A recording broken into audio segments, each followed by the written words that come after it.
So it seems as soon as the album Singularity came out, NORTHLANE just shot up completely. Like, you guys have been playing so many shows and the album's been shown everywhere, it's been played everywhere. Did you think that the popularity would grow so fast?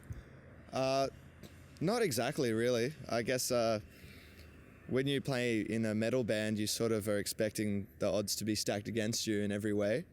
But I guess we just try to work really hard and try and create music that we think is original and might appeal to people, and of course music that we like to hear ourselves. And I'm hoping that that's the reason why we've had a bit of, success come our way, and that we've been writing just decent music, I guess, more than anything, I'd hope. Yeah. And how important do you think are lyrics with statements, and how much do you think it actually influences the audience nowadays? Well, for me, I think having a good lyrical statement or lyrical concept is quite important, mainly because we live in an age where people are getting like recycled messages and recycled marketing schemes, and it's really hard to find anything that's genuine and like human anymore. So I try, like, through my lyrics, just give something to people that's really honest, really human, and hopefully that touches people's hearts and at least makes them think about the world in a different way. Yeah, for example, the song Singularity, it's a pretty clear statement. What inspires you to write in general? I've been thinking about this a lot lately, and the answer sort of changes the older I get. But I like to write because I like to get my mind out in front of me and look at it in a different way, so I can relate to my mind or myself as a separate thing in the world, not something that's just within me, but outside of myself as well. And that way I get to look at it from different angles and get to see how I can change it and make it better, and that way sort of change myself in the process and change the way I think and create. And yeah, I guess that's it, really. You guys just also got off of a headline tour in America and the second half of the American Dream Tour with Bring Me the Horizon. Yep. That must have been pretty crazy. How was that? Pretty radical tour. Huge venues, huge crowds.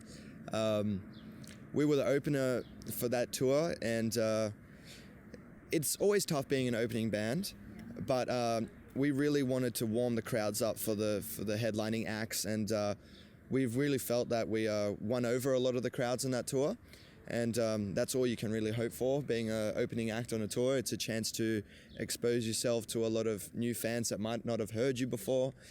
Especially on a tour like that, Yeah. The bands we were touring with, Bring Me the Horizon and Of Mice and Men, are giant bands. I'm sure a lot of people came to see them.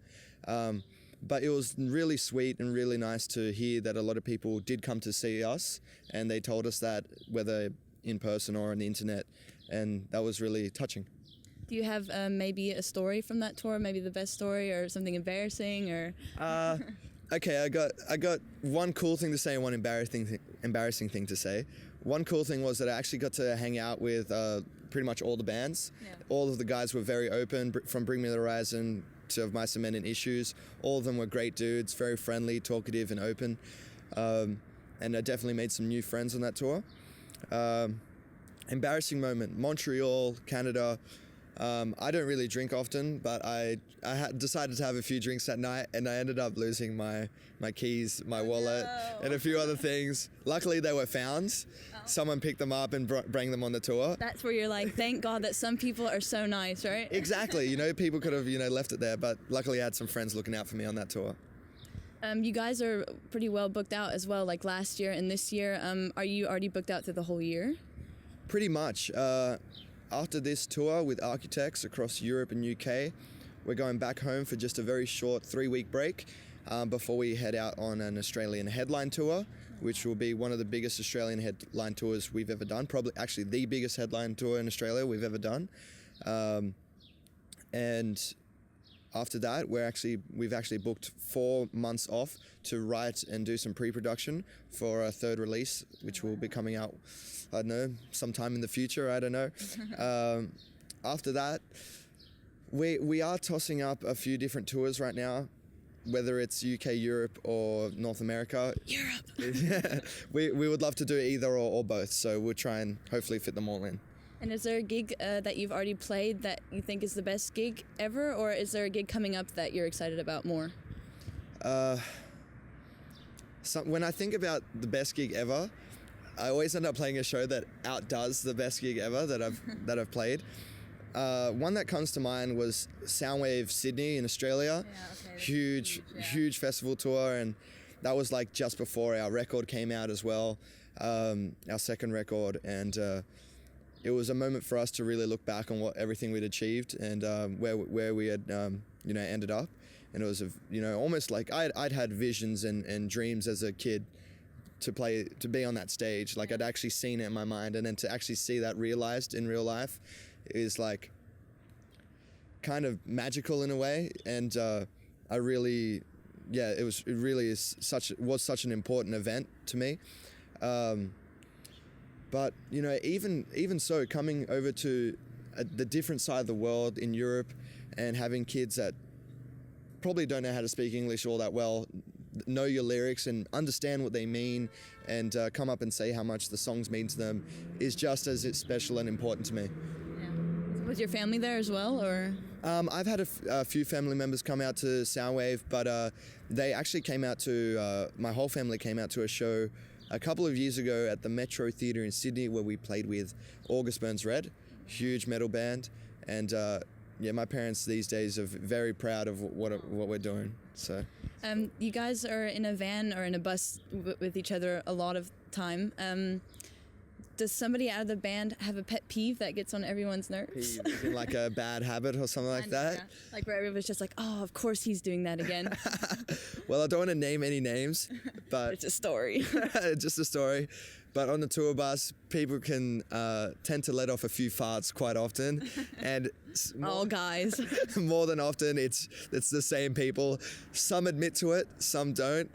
You usually know who the culprits are most of the time, though. You guys make fun of that one person? Yeah, especially if they don't own up to their wrongdoing. Well, now he's probably going to be watching it and be like, they're not talking about me, right? You never know. So we're coming to our last question. It's also a question about you being on tour. What is your guilty pleasure while on tour? Like either it be you just eat junk food, or you listen to a certain band where you're just like, oh, I don't want the other guys to know that I'm listening to Justin Bieber or something. Well, I guess a guilty pleasure would be recently, maybe not on tour, but something that I'll admit to.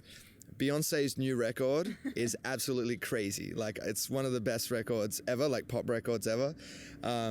But on tour, I listen to a lot of reggae and a lot of, like, I guess you could say weird music. And a lot of the people on tour, I don't know, I haven't seen many people on tour that are really into that sort of stuff. So every time we put it on, people are like, oh, what is this, man? Or they'll see you dancing like backstage and be like, oh, he's probably listening to Beyonce. Maybe. But yeah, I listen to, even though it's not a guilty pleasure, I'm proud. I listen to reggae. I love it so much. A bit of dub, a lot of electronic music as well. Nice. Well, thank you for the interview. Would you like to say anything to the fans in Germany or in general? Danke, Deutschland. Thank you. It's kind of like it's not so much this like huge theme. I mean, it does have a theme, but it's not really meant to. I just really liked the way that sounded together. We had that for 4 years. I actually wanted to name the last album Common Courtesy, and I told everybody, and they were like, I don't know, it doesn't seem right. And they were right, it didn't. Like, it was just a name that I threw out there.